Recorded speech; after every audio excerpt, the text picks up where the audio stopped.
That is, look, Jay Ombre, I've got respect for Jay Ombre. He's done a lot of work. Does a lot of work, done a lot of work. I'm sure he'll continue to do a lot of work. And I haven't gone down some of the rabbit holes that he has. And I'm not here to say Jay Ombre is wrong. Do you know what I mean? But, yeah, so with respect to Ray, Jay Ombre, I don't know some of the stuff that he does. I haven't followed the same trajectory as Jay Ombre, but a lot of people had reached out and they were like, "Look, Jay Ombre has done a video, and it's this one, the revealing bombshell new evidence that changes everything in the Idaho case." So he's done this video, and a lot of people had lost their mind. There's a little bit. Pav is starting to flip flop, and he seems to be suggesting in this video that he feels that there is a connection. It's connecting Bryan Kohberger to the crime. And when we started this live, there were people in the chat who said, after watching Jay Ombre's video, that that's all they needed to see to believe that Jay Ombre, Jay Ombre weren't involved in the Idaho 4 case. I'd nearly said Ray again. That Bryan Kohberger was involved. That he was involved. And I think that, for me, I don't agree with that at all.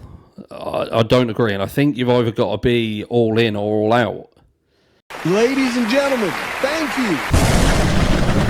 Listen to Pavarotti. Can I be your superhero? Hello, welcome to The Revealing. I am your host, Pavarotti, and I'm here to discuss the Idaho 4 case. And I got you a barn burner in this one, folks, but before we get into it, I do want to address, like in the opening there, my guy Harsh, who I love. Harsh is great. Me and him are cool. This is not a bash on Harsh video, but he did do a video where he was talking about the video that I did the other day. And one thing Harsh did do in that video, and I didn't show it there, but he did what he admonished me for at one point, which was trying to psychoanalyze his thinking. And I even came out and apologized for it. And then he kind of turned around and did the exact same thing he admonished me for, trying to determine my thinking. And the problem I have is there is no way Harsh watched that video. I think he just took his little commenters and what they said that they gathered from that video. And, a lot of those people are Pav haters, and he ran with it. Because in no way in that video, if he would have watched it, would he have determined that I said Bryan Kohberger was guilty of the crime. No. I said that based on what I learned in that video, what I put out in that video, that I had learned that it looks like we can tie Bryan Kohberger to the assailants, which gives them the perfect opportunity to be the ones that actually set the kid up. Never once have I said that I think Bryan Kohberger is guilty of this crime. So there's one thing that, if you're going to psychoanalyze Harsh, you need to watch the actual video and see what I'm saying. Because as I continue to hear, like Harsh and a lot of people say, is we just haven't been shown the evidence. They haven't released the evidence. I genuinely don't feel that it's right for anybody to say that somebody is guilty of this crime and deserves this degree of punishment when the evidence hasn't been shown publicly that they deserve it. And that's where they're wrong. And this is what really frustrates me about a lot of people in this case, is they have now released almost all the evidence in the case. Recently, they released, like if you go through Ray and Slavinsky's report, you don't even have to read what they say. They actually put the cast slides in the report. So you can do some basic educating yourself on how phone pings and tower sectors and things work, and you can literally just go through the evidence yourself, interpret it yourself, and it'll show you things that are the truth. I mean, it's you just have to go through and actually look at the evidence. And that's where I can do something totally different than the rest of these folks out there, is because I have actually gone through all the evidence in the case. And I'll explain explicitly in this video, while I can place Kohberger with the criminals and come to the conclusion that they set him up, because I know the physical evidence from the crime scene proves Bryan Kohberger was not one of the assailants. And I love this because I read in Harsh's comments, he was talking to somebody and he says, well, I've said many times that it's not our job as content creators to solve the crime and continue on. And I stop, and every time I hear him say that, I go, well, Harsh, based on what you're saying there, man, what is our job as content creators? To just make up theories and sensationalize based on nothing?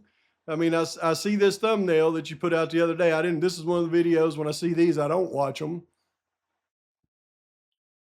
Maddie and Kaylee lovers theory. Give me a break.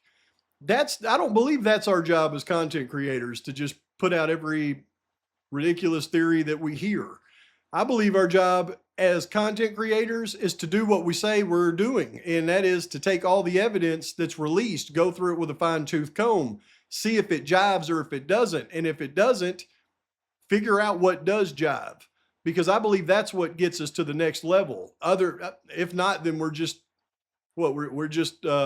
up here in fantasy land telling fantasy stories that doesn't help anybody, in my humble opinion. But with all that being said, the reason that I say all this is because if you start looking at the facts around the next morning, Bryan Kohberger absolutely makes a trip from his apartment. If you go through the actual evidence, not anybody's interpretation, just go through the actual evidence. He makes a trip from his apartment at 9 a.m. to the area of the crime scene, drives past the sunset mark. That's 99.9% his car heading south. And then he circles back around and comes around the King Road neighborhood. Now, some people have tried to talk that off like, well, he was just going to the store or something. Well, there aren't any stores down there. There isn't any stores down there. He wasn't going to the store. It was a quick trip around there and back. And let me tell you this, if somebody was on Yik Yak saying the crime happened before the 911 call and Kohberger was just going to investigate it, innocently, well, he never actually drove around the neighborhood or in the neighborhood to investigate it. So you can take that out as well, because although his phone data shows him driving around the neighborhood, you never see his car. And if you got all the video, you can look at every second of every car that passes by. Not one of them are Bryan Kohberger's. Kohberger never pulls into the neighborhood, yet his phone drives around the neighborhood and just happens to do it at the exact same time a truck identical to Nicholas Mawich's is driving around. Now, I'm not saying Kohberger's in the truck with Mawich. I'm saying his phone seems to align with that truck, though. I don't know who's driving that truck. I don't know who has Kohberger's phone, but to ignore that evidence, and that is real evidence, it's been released, I think is to ignore major facts in this case. And I think it opens the doors to so much more. But how can I say that evidence shows that Bryan Kohberger may have a connection to the people that committed the crime, which gives them the opportunity to set him up, and still say beyond a shadow of a doubt, Bryan Kohberger is innocent of this crime, and I know it?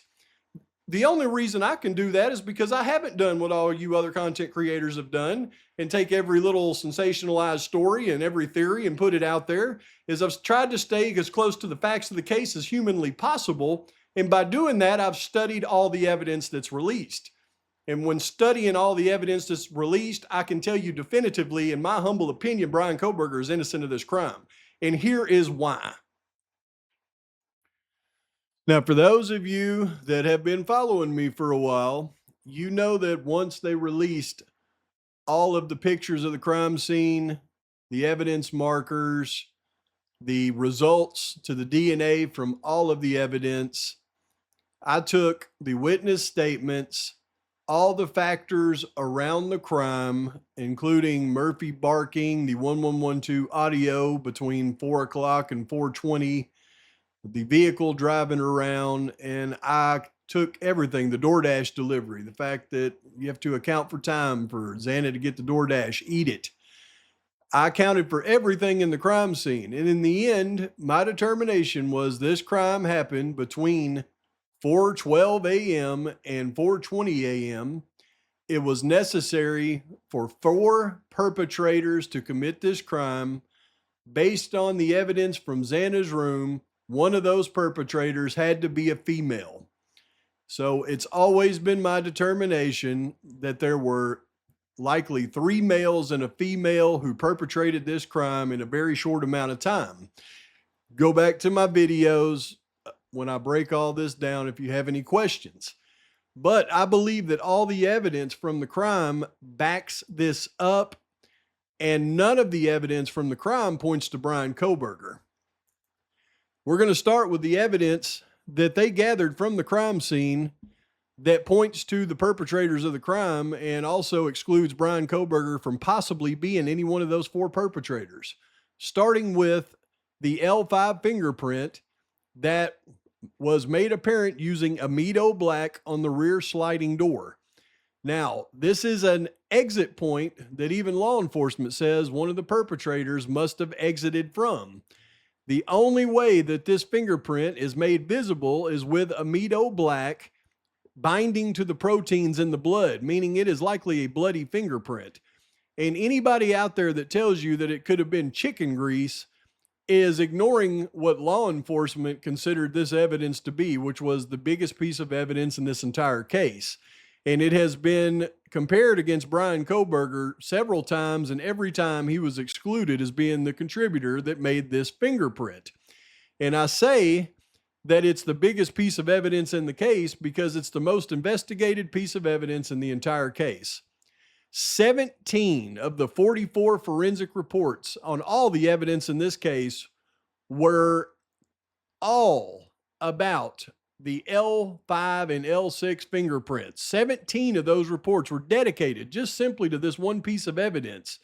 This piece of evidence was investigated all the way up until the trial was about to start. And it was so important to the investigators in the case that they compared Bethany, Dylan, Maddie, Kaylee, Ethan, Xana, Jack Showalter, Connor Chestnut, of course, Bryan Kohberger, even Hunter Johnson, Emily Allant, and Jack Decor. They compared all of them to this particular piece of evidence, and none of them were a match. To this day, they have not matched the L5 fingerprint to a person. And the exclusions on all these people happened all the way up until at least 2025. And then just a month prior to the plea deal is when they finally got Jack D's fingerprints and excluded him from the report as well. And if you need evidence of that, here's the report from the defense expert who took all of that same evidence and compared all of these people to the L5 fingerprint. Bryan Kohberger, Ethan, Kaylee, Xana, Maddie, Dylan, Bethany, Emily, Connor, Hunter Johnson, John Showalter. All of those were compared by the defense expert, and her report was dated January 2nd, 2025. No identifications were made to any of the digital copies of the friction rigged exemplars bearing the names of the above individuals, including the defendant, Bryan Kohberger. Then after that, they brought Jack Decor back in, got his exemplars on June the 10th. On June 11th, they compared him to the L5, excluded him as well. To this day, they do not have a match to the L5 bloody fingerprint on the rear sliding door, but they know it wasn't Bryan Kohberger. The next piece of evidence in the case is unknown male B, which was blood that was found on the handrail. Now, for anybody out there that says this was an innocent blood stain that may have been left in a prior event, ignores the fact that this is not a single source unknown male blood stain. It's actually a mixture of an unknown male plus 2 other individuals. It's 97, 2, and 1. That's your percentages of the mixture. So you've got a mixture of an unknown male's blood mixed in with the blood of 2 other people in the midst of a quadruple homicide. And you can see that the defense expert says that the ISPFS lab, item 30, which is unknown male B, 1 swab of a stain on the bottom of a handrail attached to the north wall. This swab was This swab tested positive for blood in a screening test at the scene. An equivalent of 275 human cells worth of DNA were recovered. The DNA profile was a complex mixture with at least 3 contributors. Assuming exactly 3 contributors, the approximate mixture ratio was 97:2:1. The major contributor was an unknown male, dubbed unknown male B. The remainder of the mixture was too limited for comparisons. So the remainder of the mixture, according to them, was too limited for comparisons, but it doesn't stop the fact that there is 3 people's mixture of DNA in this blood. And for those of you that think this was an innocent earlier deposit, why are they in there with 3 people or 2 other people's blood mixed in with their own blood, number one? But number two, why did they spend so much time on this evidence? We know that they compared Jose Cruz, Ethan, Jack Showalter, Connor Chestnut, Bryan Kohberger, Jack Decor, Cole Berenberg, as well as about 10 other individuals to this piece of evidence. So it was obviously an important piece of evidence to the investigators. The 2 people that we have never seen compared to this evidence, I'll point out, is Mowich and Kopaka. Even though we have police reports that on November 23rd, they checked into the Moscow Police Department evidence locker Nicholas Mowich's DNA buccal swab. But for some reason, it never made it to the ISPFS lab for comparison. Now, how easy would it have been for them to take his buccal swab like they did Jose Cruz to the lab, create a profile, and compare it to this evidence? But they never did. The other person that we never see compared to this evidence is Brent Kopaka. Now, we don't see any logs in the MPD evidence that they even put Kopaka's DNA in evidence to test, because that happened in Washington and it's out of our prying eyes. But I would suggest that to prove to me and the world that these 2 don't match unknown male B, then they need to do those comparisons, don't you think? And for anybody that thinks this is an innocent deposit, ignores this aspect of the case. And that's the fact that it wasn't the only sample of blood that they collected as evidence from this area. It is in a flow of evidence going down this handrail to the bottom floor where they found more evidence going down the stairs. But you can see it's right in between unknown whatever C, because they never tested C, a transfer stain right here. Then you got unknown male B, then you got A, which is a blood stain on top of the handrail that's dripping down, just down from unknown male B that was never tested. But they know this is part of the crime, yet they didn't test these 2. They did test this one, and it come up an unknown male. So when you look at A, again, a drip of blood coming down the handrail here, and C, an obvious transfer stain, it talks about this in the expert report of Matthew Nodal. Other blood considerations: underside banister, floor 1 and 2, stain B. A nondescript, very small blood transfer was documented on the underside of banister, stain B, between floors 1 and 2 along the north wall. This blood was tested, called unknown male B, and did not match any of the 4 deceased persons or Bryan Kohberger. The source of this blood remains unknown. Documented but not sampled were 2 additional small blood deposits, area A and C. The significance of these 3 deposits along the same banister is unknown because they didn't test A and C, but they sure tested unknown male B, and they tested against everybody in the case. And to this day, they have not identified a blood stain from an unknown male that has 2 other people's blood mixed in with it. Now we go to the polar penguin glove found outside of the residence in the front yard. This is what they deemed unknown male D. But to understand this evidence, you really have to take it into context, because this glove sat in the sun for 10 days before they discovered it. Now, what happens to evidence of blood that's been in the sun for 10 days? That's 10 days of direct UV rays from the sun. And what destroys DNA evidence faster than anything else? UV rays from the sun. You guessed it. But to think this is an insignificant piece of evidence, you have to understand, number one, 17 stains on the glove tested positive in a screening test for blood. It wasn't just it had a little bit of blood on it. It had 17 different stains that tested positive for blood. This was a bloody glove. One of the swabs on the palm area under the pointer finger yielded an equivalent of 917 human cells worth of human DNA. A partial male DNA profile was recovered and dubbed unknown male D. Now, they tried to swab other areas, but the DNA was too limited for comparisons because it had been sitting in the sun getting destroyed by UV rays. However, that was on the outside of the glove. They found unknown male D. They go to the inside of the glove. 2 swabs of the entire inside surface. Trace human DNA was recovered. The limited DNA profile had at least 2 contributors. It wasn't just one person's blood. There was 2 people's blood on this glove on the inside. One of them was consistent with unknown male D found on the outside. The other was a minor component, was too limited for comparison because it had been sitting in the sun getting destroyed by UV rays. But it's not an innocent glove sitting there. It's a bloody glove with 17 stains, an unknown male that's unknown male D that was compared to the unknown male B inside, and it's a different unknown male, and it had somebody else's blood mixed in with it within feet of a front door of a quadruple unaliving. You tell me this isn't probative evidence? Give me a break. But what does it tell us?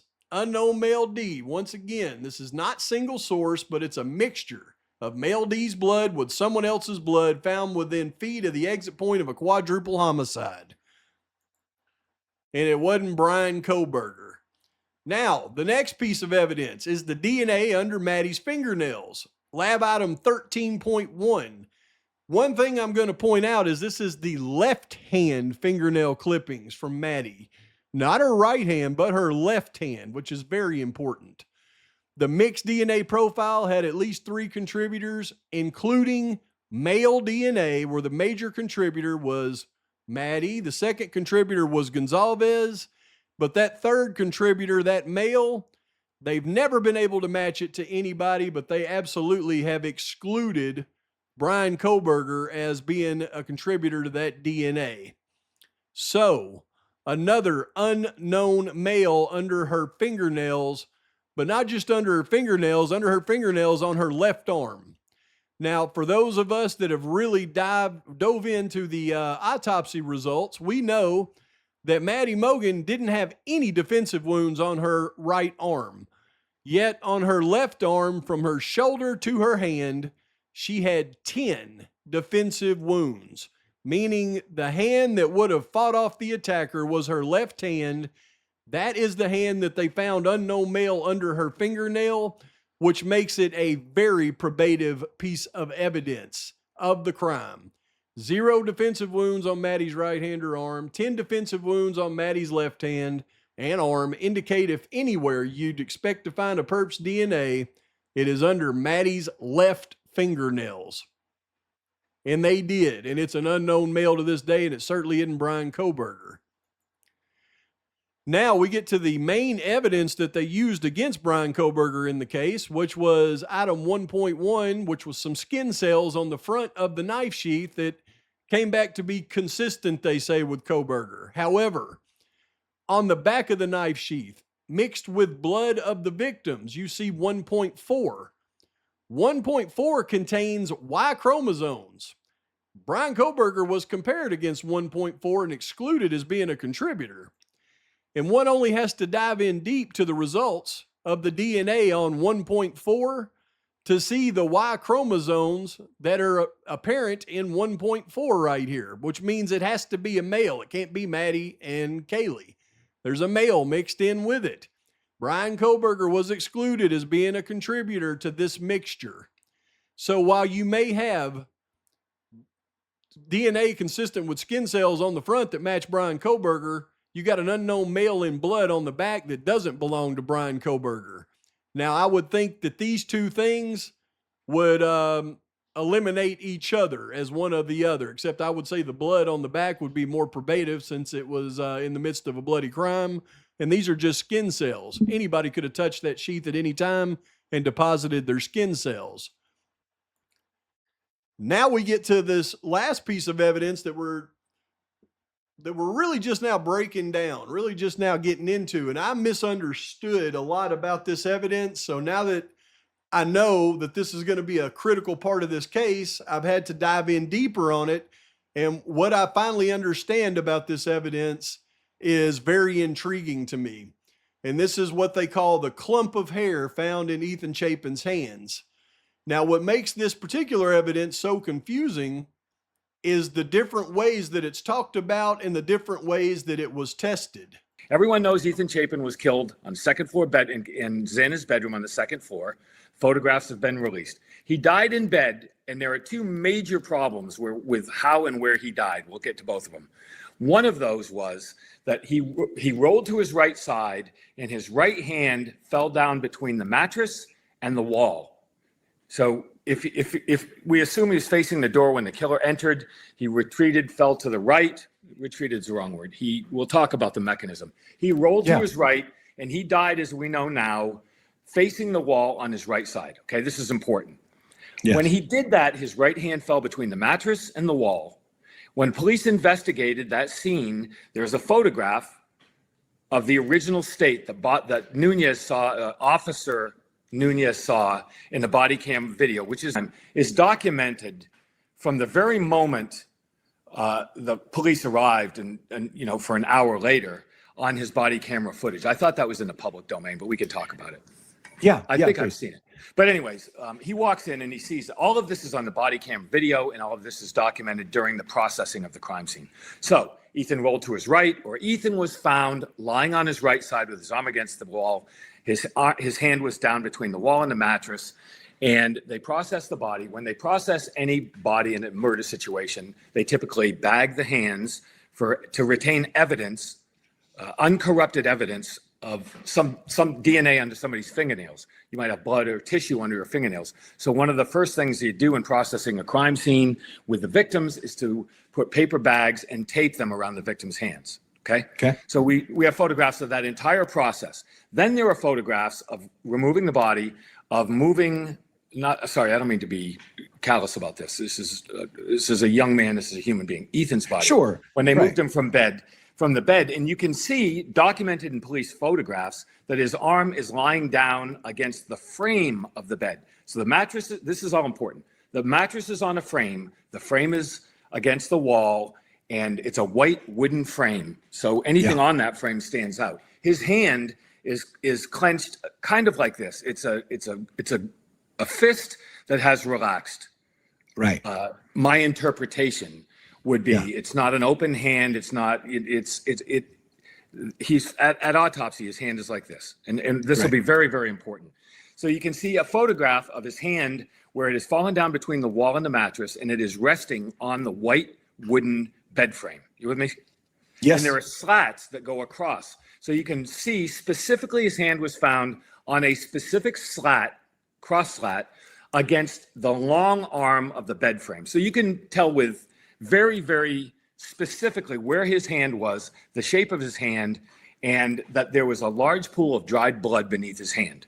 Okay. Most people would say, okay, he was found that way. So I started looking deeper, and I started to realize that when they took the body away, you could still see the bed frame. And I zoomed in on the photograph, and I thought to myself, that's hair. There is a large pool, large meaning, I'm going to say 4 to 5 inch pool of blood that is dried. Within that is a fairly significant clump of human hair. And that, people will say, well, you're not a forensic psychologist or a forensic pathologist. And I would say, you're right, but I do have the lab reports. It says it was, what it was. The hair, I would estimate the hair is somewhere between 6 and 8 inches in length.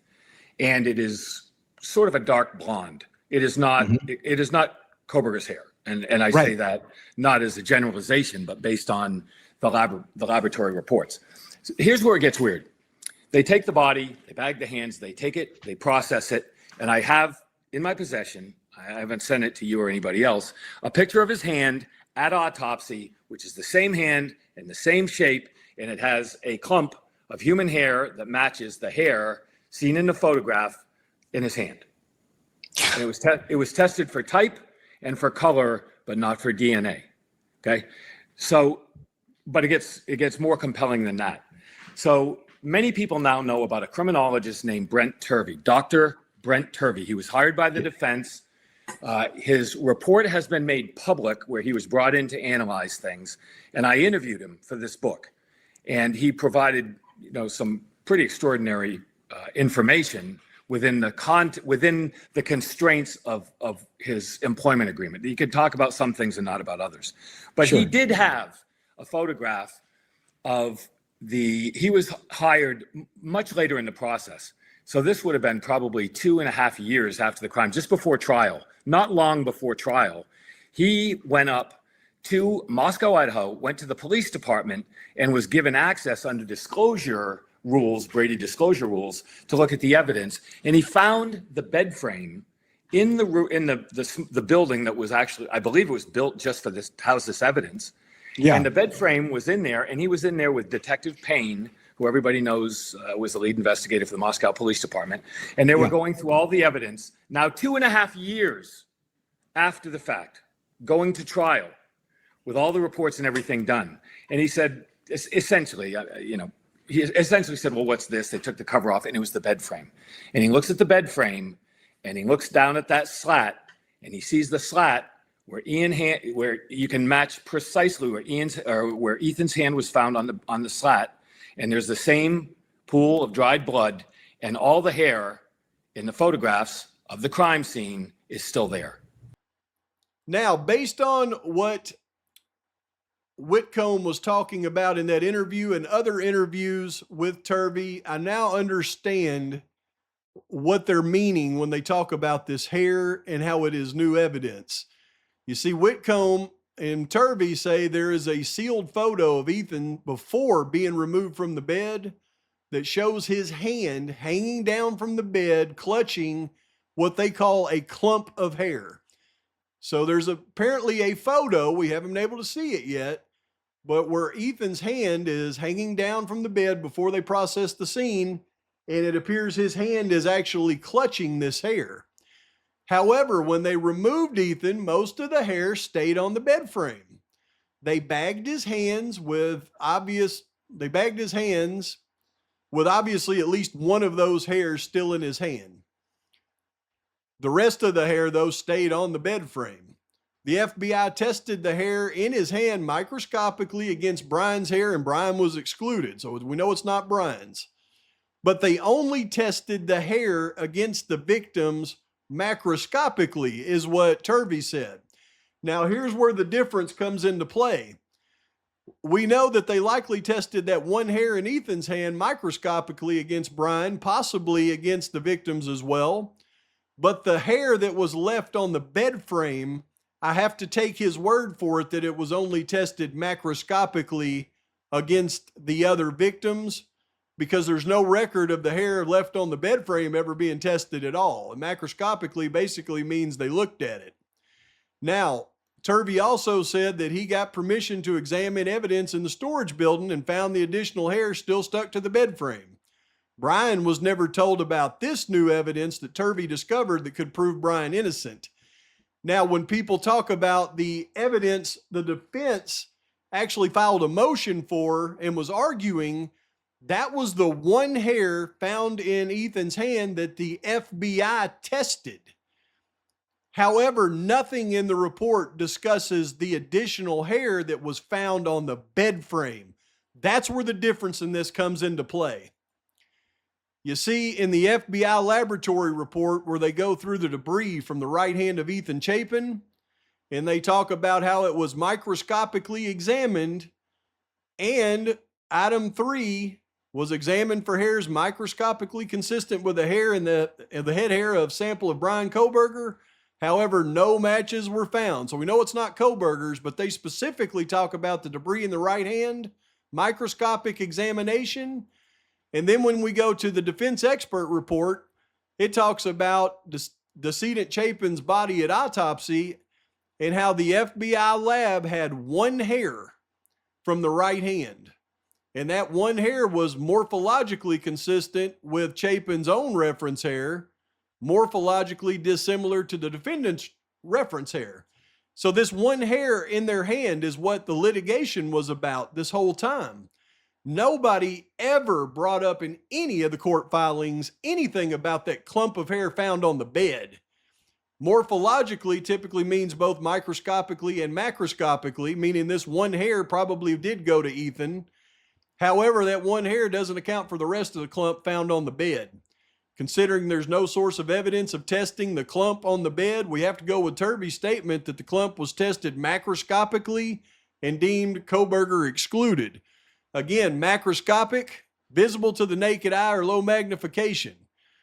Well, here are the different ways that you macroscopically determine if it's somebody's hair. And we can simply macroscopically take the color and the length of the hair, and we can exclude Bryan Kohberger, Ethan Chapin, and Xana Kernodle as being the contributors to the hair found on the bed frame. That's the difference. It's not the hair in Ethan's hand, the one hair that the FBI tested. It's all the hair they didn't test that was found on the bed frame. That's the new evidence. And when we go through this in order of how it was found, we can clearly see the truth of the matter.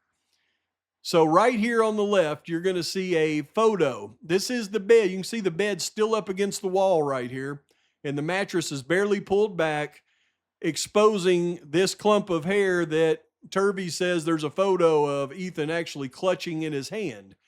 Here is a close-up of this photo where you can see quite a bit of hair here and more hair that comes around like this.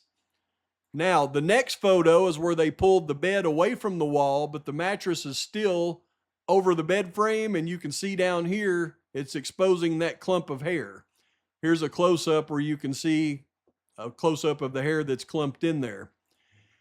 But then here's another photo when they pulled the bed away, and they still haven't pulled the bed frame away, that shows another picture of this clump of hair down here, the top portion of it. Here's a close-up seeing this hair. And then the best picture of it, though, is when they actually pull the mattress back, exposing all of it. And when they expose all of it, you can see the length of this hair truly is about probably 8 or 10 inches if straightened out, because this slat is 6 inches. It's a 6-inch slat with this hair straightened out. It's definitely longer than the slat. Here's a close-up of it where you can see the hair starting here, coming around down to right here. And then there's more hair up here. Here's another photo of it where you can see it even better. Here, see the hair that comes around in the semicircle. And then there's another clump of hair up here. This is the evidence that nobody has ever tested microscopically, only macroscopically, looking at it with their naked eye. You know that's not Bryan's. You know that's not Ethan's. You know that's not Xana's. So whose is it? Well, I've said many, many times there are 4 perpetrators in this crime. When you go through all the actual evidence from the crime scene that was processed, it pretty much tells you a story. The first story is, who belongs to the L5 fingerprint? I don't know, because they've never identified it. Who belongs to 1.4 on the back of the knife sheath? I don't know, because they've never identified it.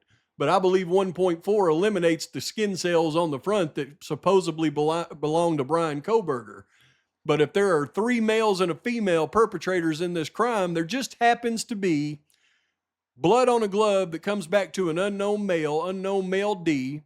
There just happens to be an unknown male's skin cells or blood or something under the fingernails of one of the victims on the hand that she fought back.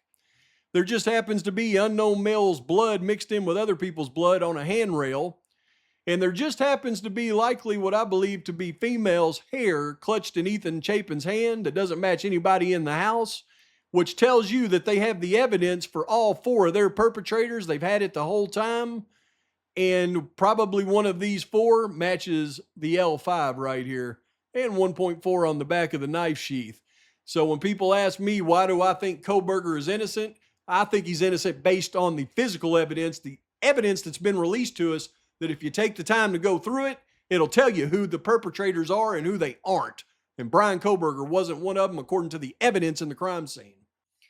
You see, I believe it's very important for me to explain all of that in detail so you understand my thought process around the actual evidence in this case that proves Bryan Kohberger was not one of the assailants of the crime. And unless you clearly know what I've looked at as far as the real evidence in this case, you could get real confused at what I talk about when I say there is a very likely connection between Bryan Kohberger and the people that committed the crime, which gave them ample opportunity to set him up. And I believe that he absolutely knew that that had happened after the crime. I believe he figured it out pretty quick. And there is a lot of evidence that goes towards that. So when I start talking about that evidence, I don't want anybody out there to get confused with, I think Kohberger did it, because I just clearly explained all the reasons why I say Kohberger's innocent of this crime. Hopefully everybody understands that, including other content creators that want to psychoanalyze Pav without watching his videos. I love Harsh. Harsh, you the man. I love your videos. Please like and subscribe to this channel. Post your comments, thoughts, criticisms. Till next time, Pavarotti's out.